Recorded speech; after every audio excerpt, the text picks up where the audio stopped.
Sa pangunguna ng NEDA, inilatag na ang mga estratehiya at proyekto na gagawin sa inyong rehiyon sa ilalim ng Northern Mindanao Regional Development Plan ng 2023 hanggang 2008 bilyong piso na Pangil Bay Bridge na magkukolekta sa Tagum, Misamis Occidental at tungkol dito sa Lanao del Norte.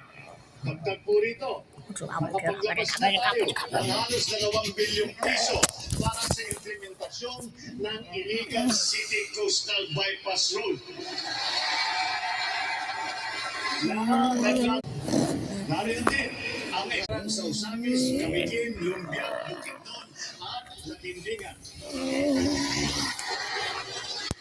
Ang mga proyekto nito ay nanglalahing mapabilis ang daloy ng ekonomiya at oportunidad para sa mga mamamayan ng region.